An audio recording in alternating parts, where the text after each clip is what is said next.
And you know we are a poor country. But what you give to us is more important than gold, than money, than house, than American cars, than everything that you can give us. That's why I say that we are more blessed than you, because you brought us the gospel.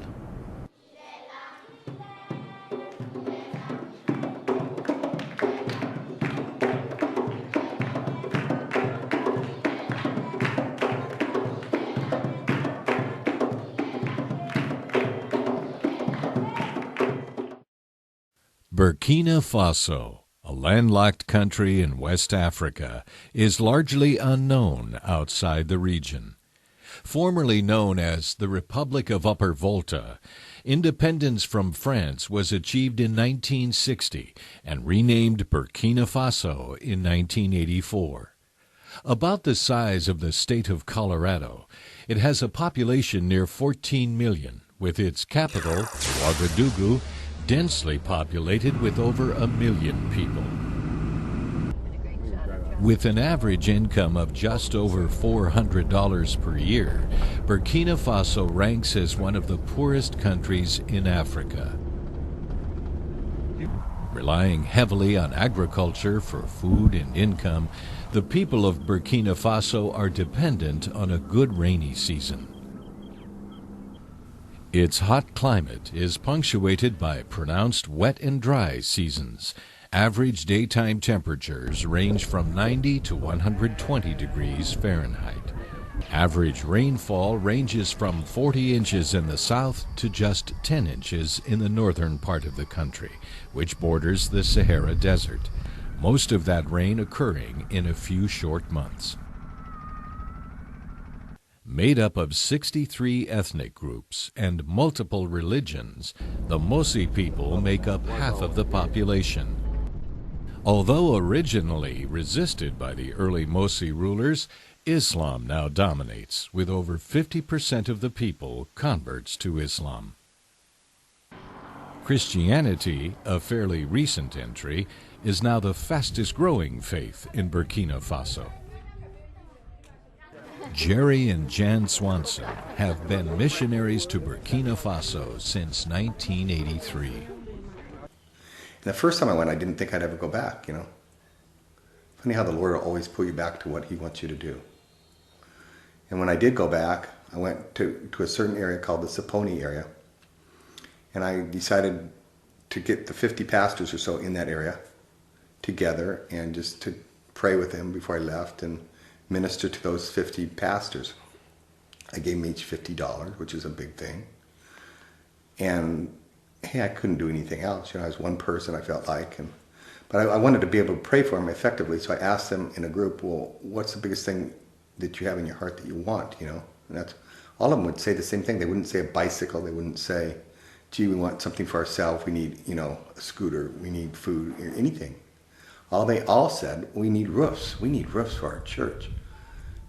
For our friend's church or for the church in the area, we need roofs. You're out in the bush, and the weather is so bad in Burkina Faso. The heat is so bad, the wind is bad, and the rain's coming, and it's downpouring, and you have people walking to church.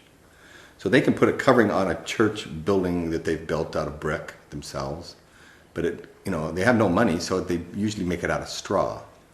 And so, if it rains or the wind comes up, it's gone. You have to build a church. But how do you do it? You will call your church member to help you make mud bricks. And then when you have enough number of bricks, you will start building, let's say, 12 by 7 meters in church. It will take 1 month to build it. And then you will start praying for the roof. But if you are in a good place when it rains well, you can have a field for the church. That means you farm just for the church. What you get, you sell, and you save the money, maybe 3, 4, 5 years, if it rains well. But usually you can have good season this year, and the next year it's not good. So you can wait even 9 or 10 years before getting enough for the roof. Awantari, the president of the Assemblies of God in Burkina Faso, has been in a unique position to watch the growth of Christianity in his native land. His father helped establish the first church by the Assemblies of God in Burkina Faso in the late 1930s. When I was young, my father was a minister. He was a pastor in the bush. He had nothing, just his cornfield and millet and peanut. And what I didn't like is to see him sharing, taking our food and give to the people. I really didn't like that. But he knew what he was doing. And God has always provided for my family. But in the time of famine, when it's very hard, American government 10 years ago had to send this millet, red millet, to the people. And what they said is, we better give to the pastors because we can trust them. And the millet will come to the pastors, and they are using the churches we built to store there. And the Sunday or Monday, they will call all the villages, Muslim, Catholic, animists, and Christians. We had some gift, and we are supposed to share it with you. And you know what? I'm telling you that I don't want to say that I wish that we have some famine sometimes. But when they come and you share the word of the food, they said, well, these people are good people. What they preach, it's what they do. And during those times, many will come to know Jesus. We give him an African name, Wenpanga. One to say who does want to mean God's power. Because we have seen that God is using him powerfully to help us by teaching and giving roof. Because in Africa we can work and build to the house, but we don't have money to buy the roof. My name in Burkina Faso is Wenpanga, which means God's power. And I have to have God's power to be there. That's why they gave me that name.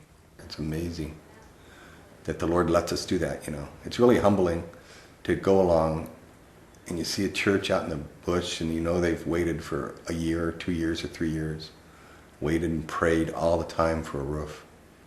And we get to come along and put that on. And I know that's a gift from God. And I thank God for that, And we get to do that. I don't have anyone since 1921 who came to Burkina, who helped the National Church to build God houses, churches like this man.